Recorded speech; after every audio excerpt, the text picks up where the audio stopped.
우리가 여호와께로 돌아가자. 우리가 여호와께로 돌아가자.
본인의 눈도 붉은 대신 이야기할 수 없는 지나고 나서 하나님은 깨어나고 강하고 뭘 잘해서 쓰시는 게 아니라 오직 예수 그리스도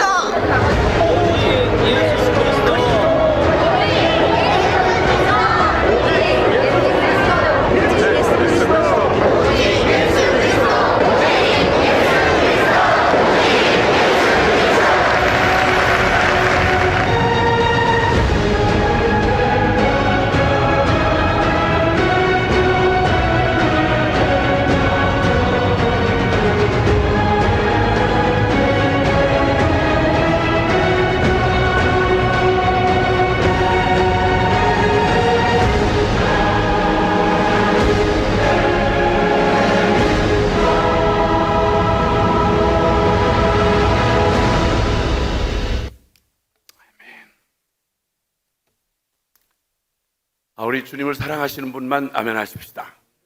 아멘. 새벽에 말씀 오직 믿음으로 라는 말씀을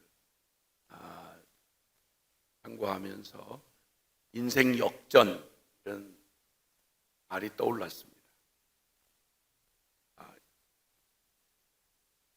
우리에게 반드시 일어나야 할, 그리고 이 생애에 결코 비켜가서는 안 되는 그 말을 달리 표현하면 인생 역전이라고 할 수 있겠구나, 이런 생각이 들었습니다.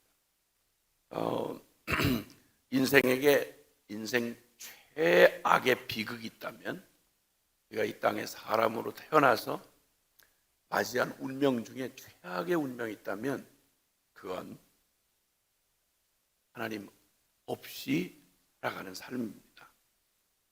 하나님 없는 운명, 그것은 우리가 생각하고 또 맞이하는 수많은 인생 안에 일어날 수 있는 비극, 노예라든지 포로라든지 질병이라든지 장애라든지 인생으로 겪을 수 있는 이 땅의 모든 비극을 다 끌어모아도 그 모든 것의 무게를 감당할 수 없는, 비할 데가 없는 인생, 내 인생의 최악의 비극은 하나님 없이 살아가는 삶으로 태어난 것입니다.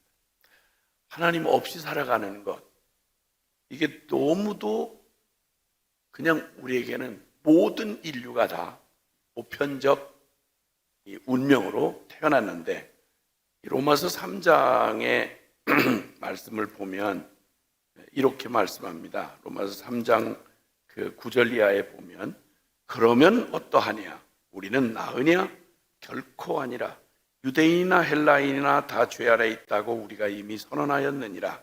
기록된 바 의인은 없나니 하나도 없으며 깨닫는 자도 없고 하나님을 찾는 자도 없고 다 치우쳐 함께 무익하게 되고 선을 행하는 자는 없나니 하나도 없도다. 이게 바로 우리가 가지고 태어난 인생이라고 하는, 자연인이라고 하는 인생이, 그게 헬라인이든 유대인이든 해 아래 태어난 어떤 인간도 이 운명에서 벗어날 수가 없다는 얘기입니다. 즉 에덴 동산에서 그 저주의 선택을 하고 에덴 실향민이 돼서 그냥 거기서 내어 쫓긴, 그래서 내어 쫓긴 이 세상 한복판에서 우리가 맞이하는 운명은, 에덴에서는 처음 지음받을 때 더 이상의 교육이나 훈련이나 부흥회나 필요 없이 눈을 뜨고, 아담도 그렇고 하와도 그렇고 지음받아 눈을 뜨고 생명이 시작된 그날 자연스럽게 가장 최고한 복을 누리며 태어났는데, 그건 다른 게 아니라 인생 최대의 축복이 있다면 그것은, 인생 최대의 축복은 살아계신 하나님과 함께하는 것입니다. 할렐루야. 왜냐하면 모든 게 거기에 달려있기 때문입니다. 그래서 눈을 뜨고 애를 쓰지 않아도 저절로, 죄악으로 저주받기 전에는, 에덴에서 쫓겨나기 전에는 우리 삶의 가장 뚜렷한 증거가 하나님의 형상으로 지음받은 인간의 특성은 다른 게 아니고, 짐승과 달리 우리는 영성을 가지고, 영혼을 가지고 태어나서 그 영혼은 하나님, 그분을, 영이신 하나님을 쏙 빼다 닮은 하나님의 형상이요, 그분을 마음과 뜻과 정성과 목숨을 다해서 절로 사랑하게 돼 있는 그런 축복의 존재였으나, 그만 죄악으로 말미암아서 오직 하나 선악과 언약을 어기고 사단에게 장녀처럼 마음을 내어주는 바람에 그냥 곧바로 그 가장 최악의 비극을 맞이하고 허물과 죄로 죽어 하나님과 영원히 분리된 채로 에덴에서 쫓겨난 이후 모든 인생에게는 주어진 삶이 바로 이런 것이었습니다. 의인은 하나도 없다. 그러니까 결코 이 최악의 비극에서 제 발로 걸어 나올 자는 없다는 말입니다. 깨닫을 수도 없고 하나님을 찾는 자도 없고, 그러니까 하나님 안 믿고 영성 없이 그냥 태어나서 생긴 욕심 가지고 그저 죄악을 따라 살아가는 게 너무 자연스럽습니다. 그게 자연스러운 겁니다. 그런데 주님은 히브리서 11장 6절에 믿음이 없이는 기쁘시게 못하나니 오직 하나님께 나아가는 자는 반드시 그가 계신 것과 그가 자기를 찾는 자들에게 상 주시는 이심을 믿어야 할지니라. 그러니까 인생 역전이라는 말이 딱 맞아 떨어지는 것입니다. 우리의 인생에 인생 역전이 일어나지 않으면 인생 역전이라는 말도 부족하죠.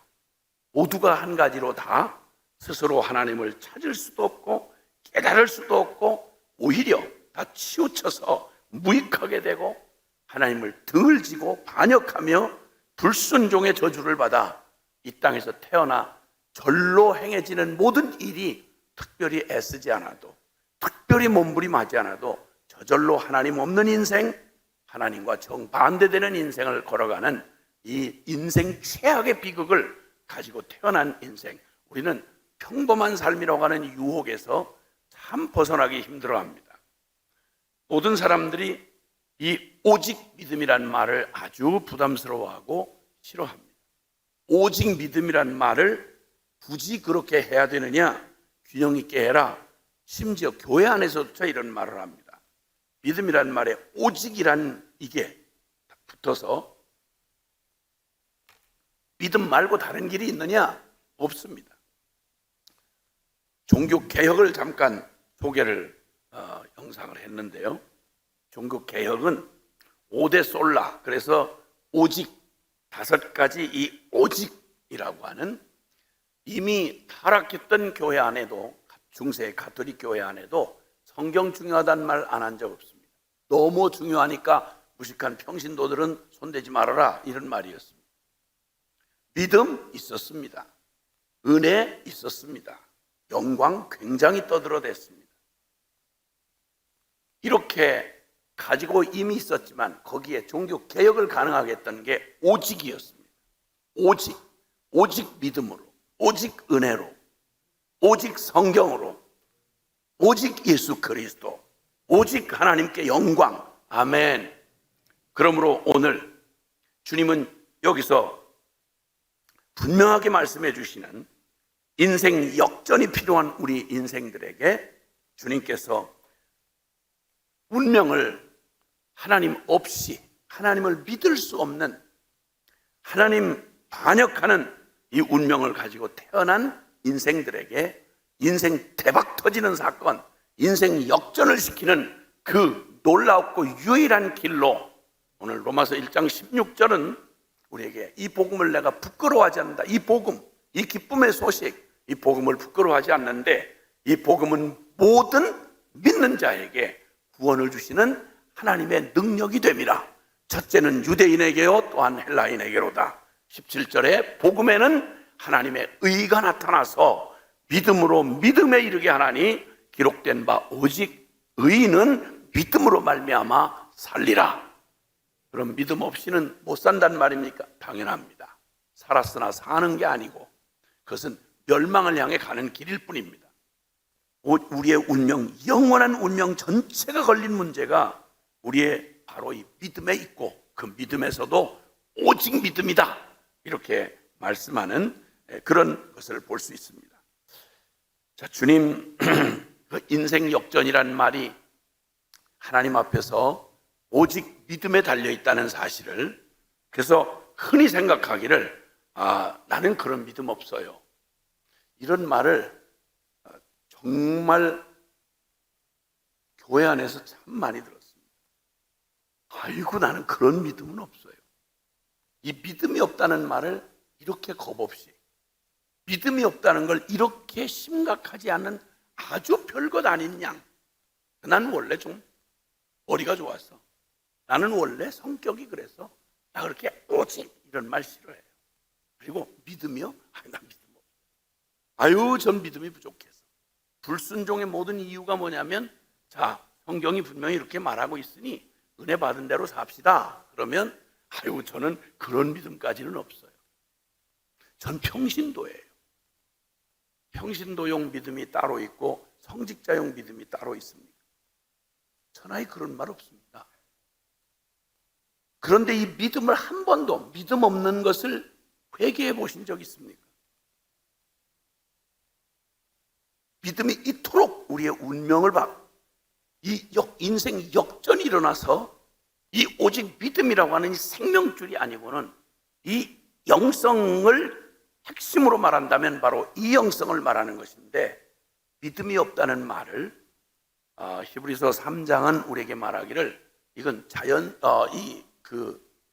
하나님의 백성 앞에서 이 믿음이 없다는 말, 특히 이 말은요, 믿음 없다는 말은 다른 믿을 자리가 있다는 겁니다. 믿음 없이는 한순간도 못 삽니다. 그런데 단지 살아계신 하나님과 그분의 약속을 믿지 않는, 그러니까 하나님과 그 약속만 믿지 않는 믿음을 말하는 겁니다. 믿음의 영성이라고 하면, 영성도 분명한 영성은 살아계신 하나님과 그가 반드시 살아계신 것과 그가 자기를 찾는 자들에게 상신은 이심을 반드시 믿어야 할지니라. 아멘. 그러니까 믿음이 없습니다, 믿음이 약합니다, 나는 그런 믿음 안 가지고 있어요, 이런 말을 양심의 가책이 하나도 없이, 그러니까 영성하고는 아무런 상관이 없이 살아가는 너무너무 기가 막힌 종교인의, 아주 영성 없이 살아가는 종교인의 너무 상투적인 말입니다. 그 말이 바탕이 되니까 난 평범하게 살고 싶어요. 내 인생이 어떤 위기의 인생인데 평범함을 얘기합니까? 누군가를 말합니다. 이 평범이라고 하는 보편의 바다에 빠져 죽는 인생이다, 이렇게 얘기를 해요. 남들 다 그래요. 물론 다 그래요. 아담 이래로 저주받은 모든 인생은 다 그래요. 거기에 인생 역전이 일어나지 않는다면 우리에게 어떤 구원도 어떤 소망도 그리고 어떤 기적도 기대할 수 없는 것입니다. 오늘 그 얘기 하시는 겁니다. 그런데 오늘 이렇게 주님께서 우리 안에 이렇게 주시는 놀라운 에덴을 잃어버린 에덴 실향민인 우리에게 인생 역전이 일어날 수 있는 오직 한 가지 조건을 주셨는데 그게 바로 오직 믿음인 것입니다.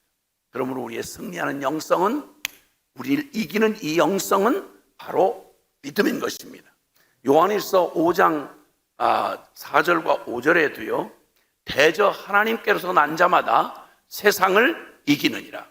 세상을 이긴 이김은 이것이니 곧 너희의 믿음이니라. 예수께서 하나님의 아들이심을 믿는 자가 아니면 세상을 이기는 자가 누구냐? 이 우리에게 주어진 이 기가 막힌 저주받은 운명, 이 운명을 뒤집고 우리를 하나님에게 영원히 반역하며 불순종하게 하는 이 세상의 사단의 권세 아래에 있는 우리의 타고난 운명을 누가 뒤집으며 승리할 수 있겠는가? 믿음 아니고는 결코 불가능하다. 그러므로 우리의 승리하는 영성은 바로 이 오직 믿음을 찾는 것입니다. 아멘. 아멘. 성경은 이 사실을 아주 너무도 가슴 섬뜩하도록 아주 단순하고 명확하게 역사 실물 모형을 통해서 우리에게 들려주고 계시는데요, 정말 반드시 죽게 될 수밖에 없었던, 죽게 된 사람이 살아나고, 그리고 너무도 당연히 살 줄 알았던, 살도록 되어 있던 사람이 죽게 되는 인생 역전을 긍정만 아니라 부정한 의미로 뒤바뀌어버리는 운명의 이야기를 우리에게 아주 생생하게 보여준 이 영리적 사건이 성경에 기록이 되어 있습니다. 그것은 선민 이스라엘 백성이 약속대로 하나님의 크신 권능의 팔로 출애굽의 아브라함의 언약을 기억하사 출애굽 애굽에서 건져내시고 출애굽의 구원을 경험하고 약속의 땅 가나안을 이제 정복하는 정말 역사적 순간입니다. 바로 그 첫 성이요, 그 가나안 땅으로 들어가는 첫 성이 아주 견고하게 버티고 딱 버티고 서 있는 바로 요단 가까운 여리고 성이었습니다. 바로 이 여리고 성에서 일어난 일입니다. 이 여리고 성의 운명은 이미 그 성경에 이렇게 사용되어지는 말 중에 헤렘이라는, 원어의 헤렘이라는 말이 있는데 진멸하여 바쳐진 것, 이런 의미를 갖고 있다 그래요. 근데 바로 그 성이 가나안 땅을 정복하러 들어갈 때 이스라엘 백성에게 내린 하나님의 준엄한 명령은 그 땅이 너무너무 패역해서 하나님이 땅 뺏어서 이스라엘 백성이 주고자 이게 아니고요, 그 가나안 땅을 주님께서 주셨던 바로 그곳은 아브라함 때에 이미 죄악으로 가득 찼지만 아직 꽉 차진 않아서, 이미 꽉 찰 것이지만 아직 꽉 차지 않은 그때 하나님이 특별한 목적을 가지시고 아브라함에게 너와 내 자손에게 이 땅을 주리라, 그것도 목적 있게 이제 주시리라고 약속했습니다. 430년이 지난 다음 주님은 약속대로 그 땅을 드디어 이스라엘 백성을 보내시는데, 이스라엘에게는 약속의 땅을, 약속을 성취하고 들어가는 가나안 복지가 되지만 그 땅에 살고 있는 자들에게는 하나님의 심판이었습니다. 그 땅은 하나님 앞에 진멸하도록 바쳐진 것이었습니다. 이미 심판은 끝났습니다. 대법원 확정 판결이 이미 선고되었고 집행만 기다리는 땅이었어요. 드디어 때가 되었습니다. 40년 광야길의 노정에 이제 드디어 이스라엘 백성이 거기를 진군에 들어가야 되는 역사적인 순간에 그 성에 사는, 바로 무슨 노력이나 어떤 방법으로도 피할 수 없는 운명을 가지고 그저 진멸을 기다리는, 하나님의 진노의 그 진멸을 기다리는 바로 그 심판 중에서 누가 하나님의 심판을 피하겠어요? 근데 그 심판 중에서 단지 은혜로 찾아온 기회를 오직 믿음으로 취하여서 반드시 죽게 되었던 사람, 하나님의 선고를 받았습니다. 아무도 살려두지 말라고요, 어떤 것도 손대지 말라고요, 어린아이까지 심판하라고요. 그래서 그 땅에 있는 모든 것들은 하나님의 준엄한 심판, 공의의 심판에 의해서 다 죽도록 되어져 있었습니다. 이거 죽어야 됩니다. 그 운명 중에 알지만 거기 기생 라합이라는 사람이 그 한복판에 등장을 합니다. 반드시 죽게 된 사람이 살게 됐어요. 그 조건은 딱 하나입니다. 그는 기생 라합이었는데 그 조건은 죽게 된 하나님의 진노의 심판 안에서 죽게 된 오직 하나, 그것은 오직 믿음이었습니다. 그가 찾아온 그 기회를 오직 믿음으로 취하였어요. 그는 반드시 죽었어야 될 사람인데 인생 역전이 일어났습니다. 그 인생 역전의 키는 오직 믿음이었습니다. 그 약속 하나를 붙들고 그 진군에 들어오는 이스라엘의 그 두려운 그 무서운 그날, 그는 오직 그 하나님의 이름을 걸고 약속한 정탐꾼들과 약속한 그 약속을 기억하고 창틀에다가 붉은 줄을 매달았습니다. 언약의 표시입니다. 상징적이긴 하지만 이후의 역사에 우리는 그리스도의 보혈로, 오직 그리스도의 보혈, 그 십자가의 복음을 믿는 믿음으로 의인은 살게 되리라던 주님의 언약이 역사적 실물 모형으로 그렇게 성취된 장면을 정말 가슴 떨리게 우리가 지켜보고 있습니다. 그 사람 오직 믿음으로 인생 역전을 경험한 사람.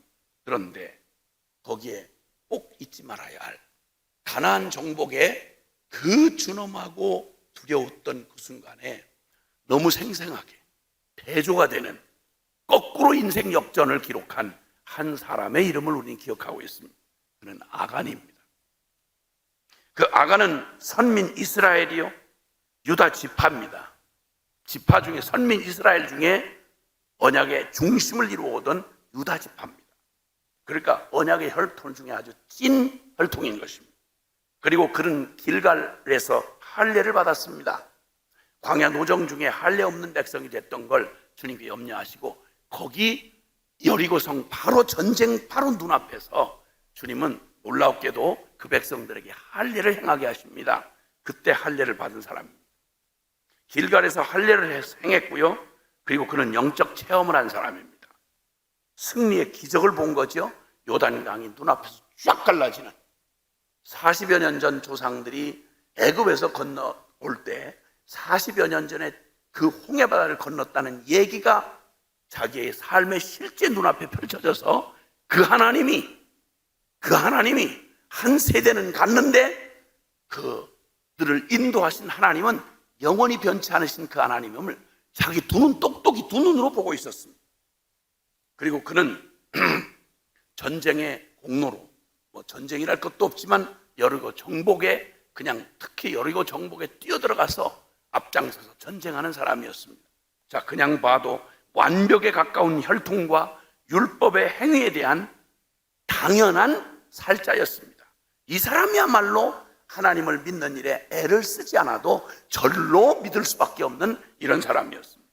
그런 그가 자아의 탐욕의 종이 되어서 잠깐 횟가닥 뒤집어져서 헤렘에 손을 대면 선악과를 손댄 것처럼 똑같이 하나님이 헤렘이라고 지정해 놓으신 걸 손을 대면 지가 대신 거기 진멸을 당해야 합니다. 이 명령을 조금도 헷갈리지 않게 하려고 거듭거듭 강조해 주었습니다. 거듭거듭 강조해 주었습니다. 어떤 것도 손대거나 살리거나 불쌍히 보지 말아라. 너희가 하는 전쟁이 아니라 하나님의 심판을 집행하는 일이다. 그 하나님과 그분의 명령을 기억하고 믿기만 하면 됐습니다. 누구보다, 역사의 누구보다 선민이요, 유다 지파요, 할례를 받았고 영적 체험을 했으며 전쟁의 공로를 세웠던 당연히 살자였습니다. 그런데 그가 그 운명과 같이 본인만 아니라 본인에게 속했던 모든 사람들이, 가족들이 모두 진멸을 당하여 아골골짜기의 돌구더기를 역사 속에 남겨놓는 저주의 대명사가 됐습니다. 어떻게 이렇게 바뀌죠? 여리고성에 바로 그 두려운 역사의 한복판에 뚜렷하게 대조가 되는 이 사실, 이 둘의 운명을 뒤집어 놓은, 바꿔놓은 인생 역전의 키는 오직 믿음이었습니다. 믿음이 이토록 중요한 것입니다. 이런 우리에게 두려운 경고이자 한편 라합의 입장에서 보면 이건 감격으로의 초대입니다. 마땅히 죽게 되었던 우리의 운명이 숨 쉴 틈조차 허락이 안 된 하나님의 준엄한 심판으로 끝장난 인생에게 우리에게도 희망이 있어요? 맞습니다. 십자가의 복음을 전하다가 늘 감격이 되고 목이 메이는 장면이 있습니다. 그것은 어디까지 주님이 우리를 참으시고 누구까지 받아주시나요? 라고 말할 때 감히 우리가 복음을 초대할 때 초청을 할 때 말하는 내가 늘 가슴이 목이 메이는 대목이 있습니다. 그것은 주님의 우편 강도의 운명입니다. 늦어도 너무 늦었잖아요. 그런 사람에게 희망을 말할 수 있는 어떤 근거도 없잖아요. 늦어도 너무 늦었고요. 그리고 어떤 것으로도 그 큰 구원을 받을 만한 지금까지 없었다면 그 조금이라도 반대급부로 드릴 만한 게 하나도 남지 않았습니다. 십자가의 형이 집행됐습니다. 숨만 남아 있습니다. 그리고 십자가에 매달리던 순간까지도 두 편 양편의 강도들이 예수님을 욕을 했습니다.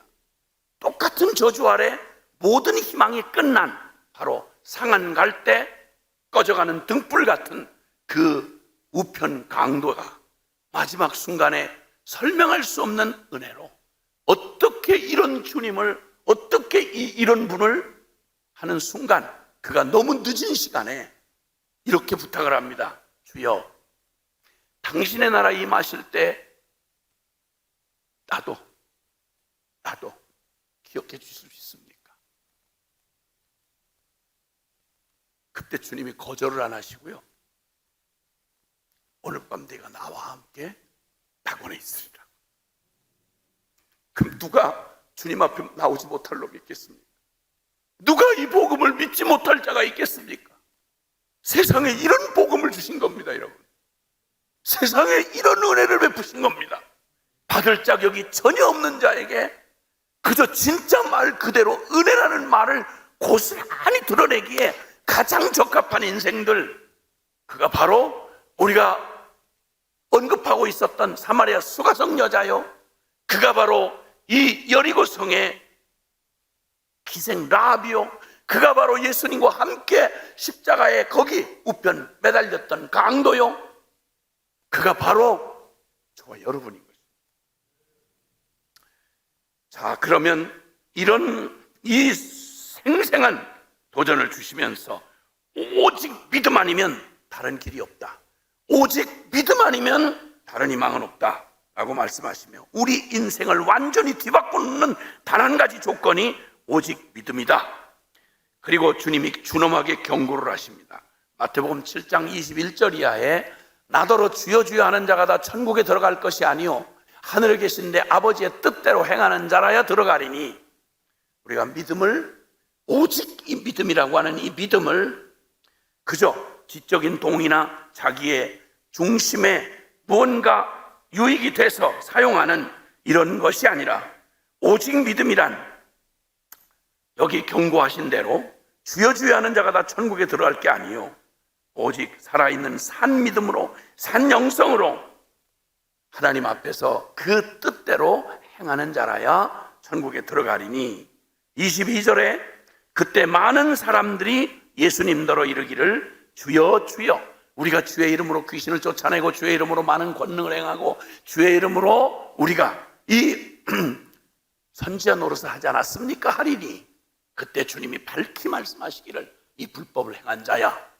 내게서 떠나 가라 라고 말씀하시는, 너무너무도 누구도 자타가 다 공인할 만큼 주여 주여 하는 자요, 스스로도 자신도 믿어질 만큼 주님을 위해서 놀라운 영광에 쓰임받은 자요, 누가 말해도 그는 하나님 나라에 당연히 들어갈 사람이라고 철석같이 자기의 확신에 안주하고 있을 사람들에게 오직 믿음 아니면 아니야 라고 아주 강력하게 경고를 해주십니다. 자, 이런 그 상반되고 영리적인 결과를 보여주는 그 이야기는 성경 곳곳에 나타나 있는데, 누가복음도 18장과 19장이 두 인물이 대조적으로 갈라집니다. 오직 믿음이라는 이 한 기준을 가지고 말입니다. 누가복음 18장에 나오는 사람은 부자 관원으로 알려진 사람입니다. 이스라엘 사람 중에 예수님을 찾아온 사람 중에 이만큼 준비된 사람 많지 않았습니다. 이런 사람이 천국 못 가면 누가 가겠나 라고 할 정도로 그런 사람이었습니다. 근데 그의 믿음이 오직 믿음이 아니었다는 실상이 드러났습니다. 그건 다름이 아니고 주님께서 저는 어렸을 때부터 율법을 어긴 적이 없습니다. 뭘 더 해야 되겠습니까? 정말 할 만큼 했습니다. 뭘 더 해야 되겠습니까? 여전히 내 마음 안에 이 영성에 이 해갈이 안 되는 목마름이 있습니다. 얼만큼 더 해야 되나요? 근데 그는 부자요, 관원이요, 그리고 청년이었습니다. 인간 조건 다 갖춘 사람입니다. 거기다가 이스라엘의 정통 모태신앙이었습니다. 모든 자격을 다 갖추고 여기에 뭘 좀 플러스하면 될까요? 믿음을 그 정도로 생각했던 사람이었습니다. 그때 주님께서 말씀합니다. 넌 무엇을 더 할 게 아니라 넌 도리어 한 가지 모자란 게 있다 라고 말씀하시면서 주님이 이렇게 말합니다. 너는 너의 소유와 내 자산을 다 팔아 가난한 자들에게 나눠주고 넌 날 따르라. 이 말을 압축하면 다른 말이 아니라 너 영생을 네가 구하는데 너 영생을 구하는 그것과 네가 가지고 태어난 네가 버는 것도 아니고 주어진 너에게 주어진 이 기득권 내 소유와 영생이냐 돈이냐 이렇게 물으셨습니다. 다시 말하면 믿음도 있고 열심도 있었는데 그게 오직 믿음이냐? 이런 말과 같은 것입니다. 거기까지는 아니었어요. 그리고 그게 무슨 큰 문제랴 싶었습니다. 그런데 큰 문제인 것이 드러났습니다. 너 양자택일의 선택의 기로에서 돈이냐 영생이냐 이랬더니 그만 재물이 심히 많음으로 죽을 것처럼 고민하다가 그는 결국 영생을 붙잡지 못하고 그냥 고개를 돈 쪽으로 돌려서 떠나가니라. 주님이 너무 안타까워서 부자가 하늘 날아가기가 낙타가 바늘구멍으로 들어가는 것보다 더 어렵도다 라고 말씀하니 기가 막힌 제자가 하는 말이 주여 그런 식으로 말씀하시면 누가 구원을 얻으리까? 라고 반문을 하자 주님께서 말씀합니다. 그러므로 사람으로 할 수 없으되 오직 하나님으로서만 하실 수 있느니라.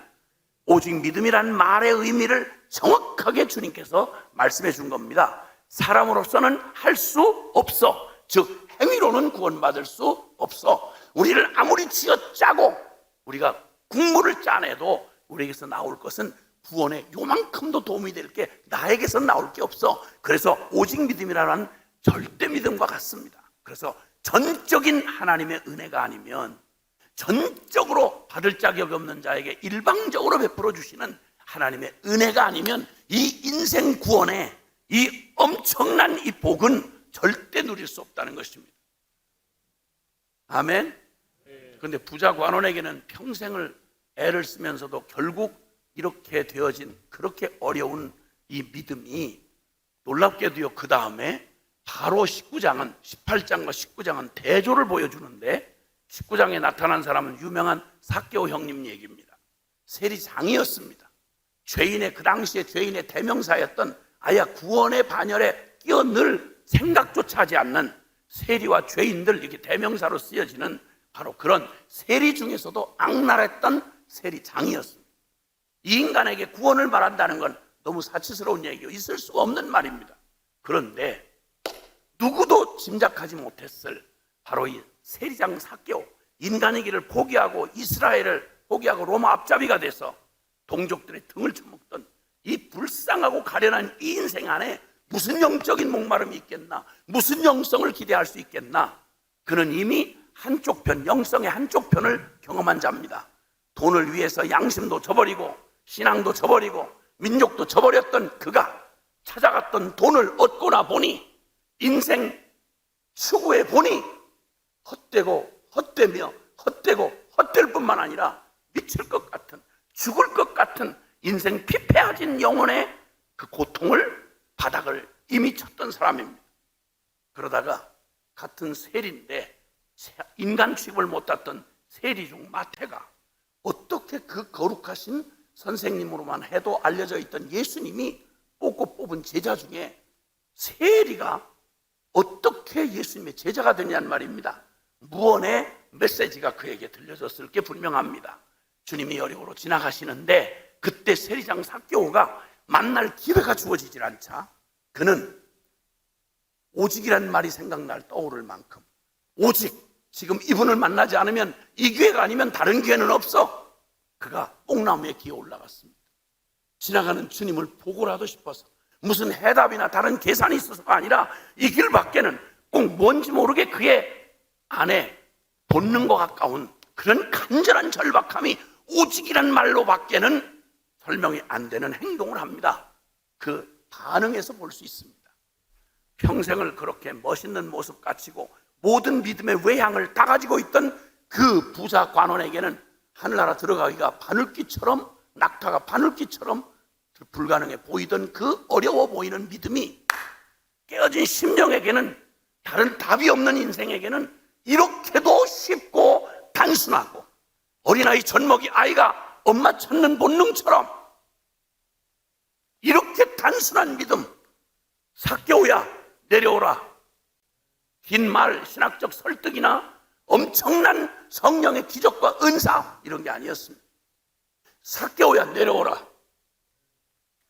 여러분, 처음 만난 주님이 뽕나무 밑에서 길을 지나가다가 초대받은 것도 아닌데 지나가던 주님이 어떻게 그 인간 쓰레기 같은, 스스로도 하나님에게서 하나님을 버려버릴 뿐만 아니라 자기 스스로의 인생을 돈에다 팔아던진 이 상실한 인간이, 그 인간을 누가 기억하는 거 아니? 그 주님이 기억하고 이름을 불러주는 겁니다. 이사야 43장 1절에는 이스라엘아, 너를 창조하신 여호와께서 이제 말씀하시오. 야곱아, 너를 조성하신 하나님이 이제 말씀하시느니라. 너는 두려워 말라. 내가 너를 부속하였고 내가 너를 지명하여 불렀나니, 내가 너를 지명하여 불렀나니. 우리는 저는 뒤늦게 작중에 시달리던 젊은 시절 주님이 극적으로 찾아오신 그때 비로소, 나는 그때 비로소 주님의 이름을 들었는데, 주님은 내가 주님 없이 방황하던 영적 고아로 비참하게 살아던 그때 내 이름을 알고 계셨고 나를 십자가 앞으로 이끌어 오셨고 때가 참에 나를 지명하여 부르셨다는 이 기가 막힌 사실 앞에 서면, 여러분, 세상에 우리 인생에 일어난 기적이, 이런 기적이 어디 있습니까? 하나님이 날 기억해? 어떻게 하나님이 날 기억해? 그리고 나를 지명하여 불러? 그냥 인류 죄인들아 이게 아니고, 사랑하는 아들아, 사랑하는 내 딸아, 내 이름을 지명하여 부르시는 그 놀라운 하나님의 설명할 수 없는 은혜 말입니다.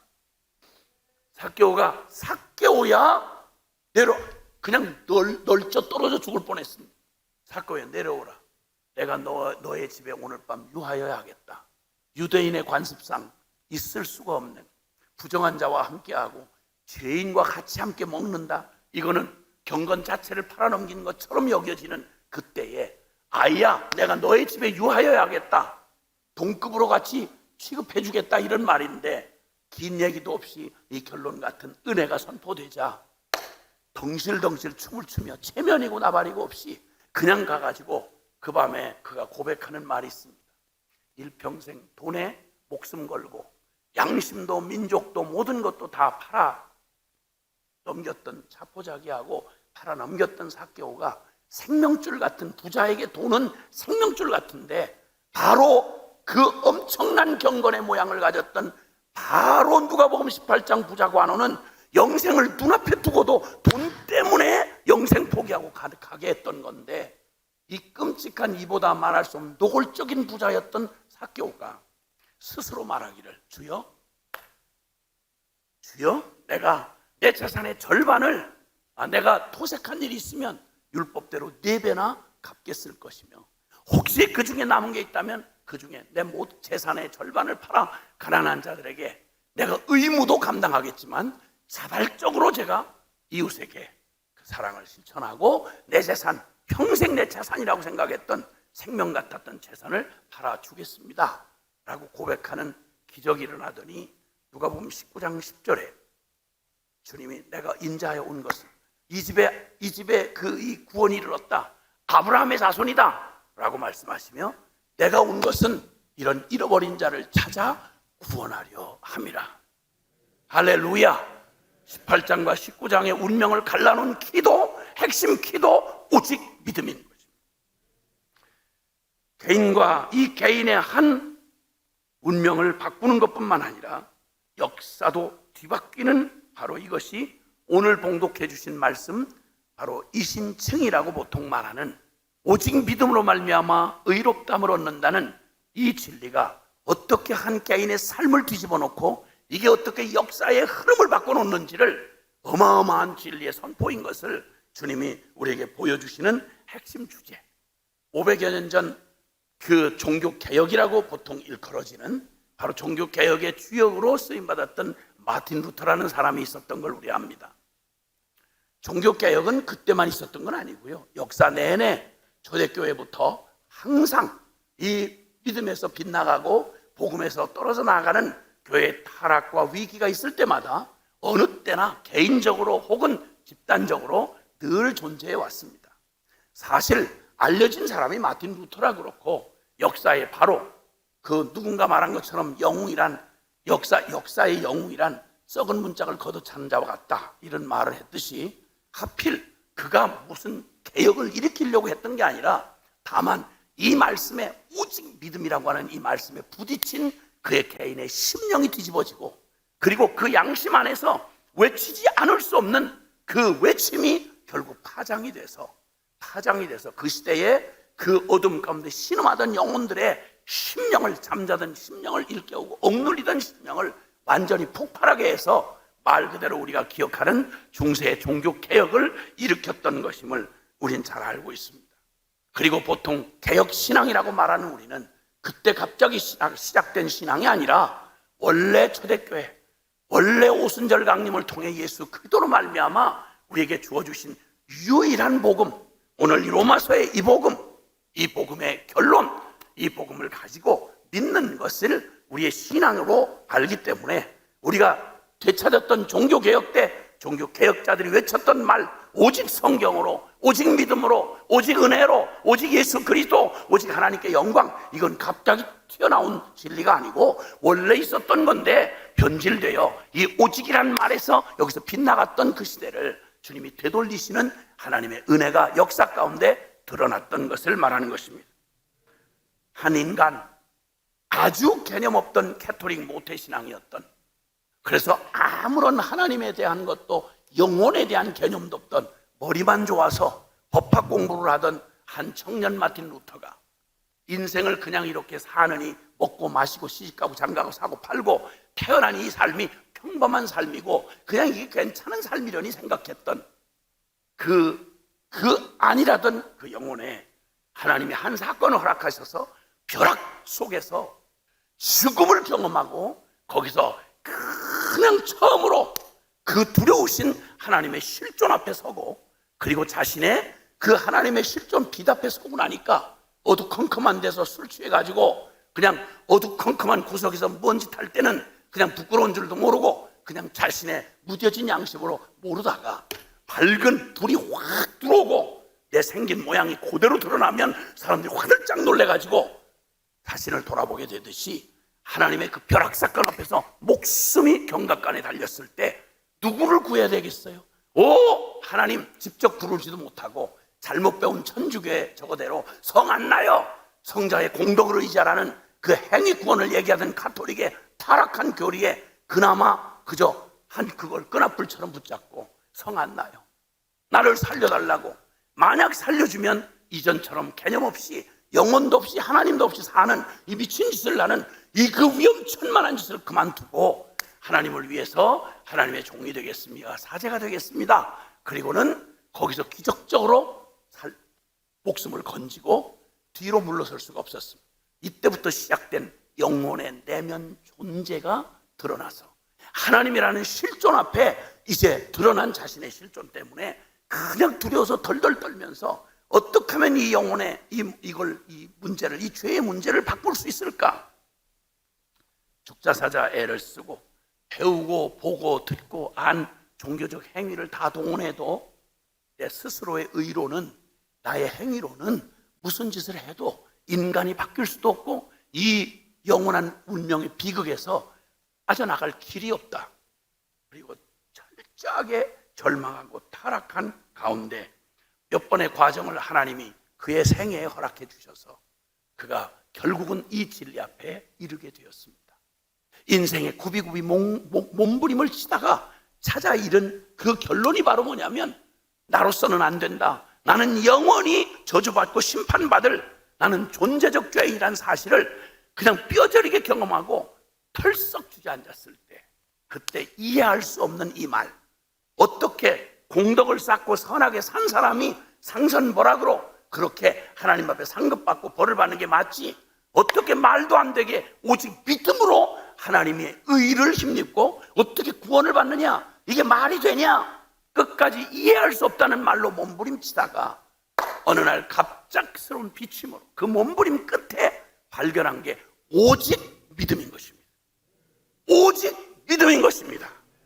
그래서 그가 이 오직 믿음을 발견하고 눈에 비늘이 떨어지고 딱 눈을 떠서 바라보는 순간, 성경에 그토록 부자 관원에게 행위에 의존하고 자신의 종교적 외형에다가 의존했던, 난 유대인이야, 모태신앙이야, 난 교회 빠진 적 없어, 헌금 많이 했어, 구제도 했고 뭘 더 해야 돼요, 어렸을 때부터 계명을 어긴 적이 없어요, 뺑뺑뺑뺑 돌면서 인생 역전 아니고도 내가 공덕을 쌓고 갈고 닦으면 하나님 앞에 갈 수 있는 게 그게 천국이고 그게 구원인 줄 알았던 이 천박하기 짝이 없는 인생 중심의, 행위 중심의, 공로 중심의 이 어처구니 없는 거짓된 가르침과 태어난 운명을 가지고 구원받을 기회가 전혀 없었던 바로 그 기가 막힌 운명에서 주님이 그를 사랑하사 설명할 수 없는 하나님의 값없는 은혜로 우리가 그렇게 경험했듯이 우리의 걸음을 어떻게 몰고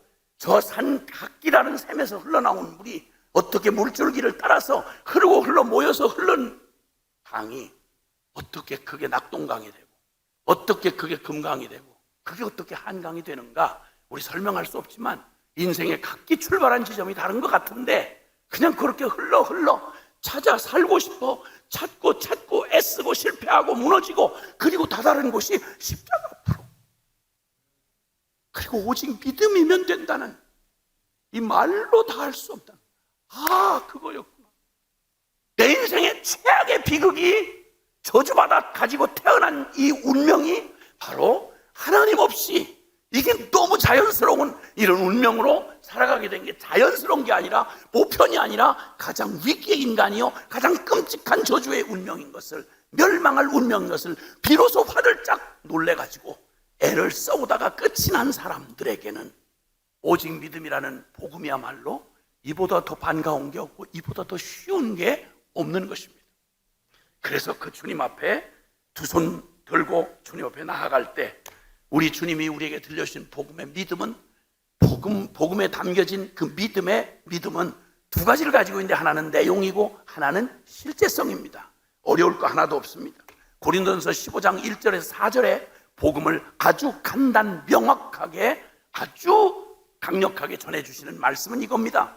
내가 먼저 받은 것을, 바울을 통해서 먼저 받은 것을 너에게 전하였노니 너희가 이미 받았고 믿고 그 가운데 선 것이라. 이것을 너희가 헛되이 믿지 않았으면 바로 믿고 그 가운데 바로 서서 그 믿음대로 따르면 너희가 구원을 얻으리라. 바로 이 복음은, 내가 너희에게 전한 복음은 성경대로 그리스도께서 우리 죄를 위하여 죽으시고 성경대로 사흘 만에 죽은 지 사흘 만에 다시 살아나사 그 복음을 믿는 모든 오직 그 믿음의 그 결론의 진리에 나의 삶 전부를 들여서 그렇구나, 주님 앞에 꼭 우편강도처럼 여기 기생라합처럼 그리고 여리고의 바로 그 세리 삭개오처럼 다른 게 없는 오직 한 가능성, 하나님의 은혜밖에 바라볼 수가 없을 때 그때 주님이 내미시는 주님의 은혜의 복음은 오직 믿음이면 된다는 것입니다. 그러니 이 믿음이야말로 얼마나 놀라운 은혜이며 이 믿음이야말로 유일한 길이며 오직 자를 붙여서 너무도 당연한 오직 믿음인 것입니다. 여러분 이제 믿음 없다는 말을, 나는 믿음이 적어요, 나는 믿음이 없어요, 이런 말을, 그렇게 끔찍하고 무서운 말을 입에 다시면 안 됩니다. 오늘 이 새벽을 기준으로 그런 어처구니 없는 말은 내어 던져야 되는 것입니다. 그리고 오직 믿음밖에 없어요. 아닌 믿음 없이 어떻게 살아요? 나의 나 된 것은 오직 하나님의 은혜고요, 그 은혜를 믿는 믿음밖에 저는 없어요. 이 믿음이면 충분해요. 이렇게 주님 앞에 우리의 자신의 이 놀라운 축복을, 이 우리의 인생 역전을 가능하게 해준 이 오직 믿음의 이 선물, 오직 의인은 이 믿음으로 살리라.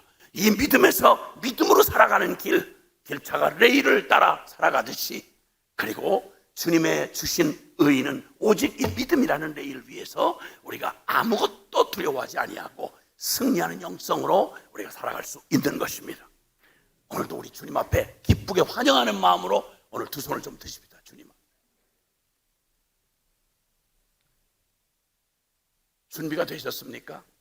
오직 믿음으로 하나님이 허락하신 이 놀라운 복음 앞에, 지금까지 재고 그저 쭈밋거리고 미련 떨지 못하고 계속 이 복음의 단순하고 명확한 진리 앞에 여기에 나를 드리지 못했던 그 복잡한 거 다 털어내고 두 손 번쩍 들고, 주님, 이 복음 오직 믿음밖에 저 없어요.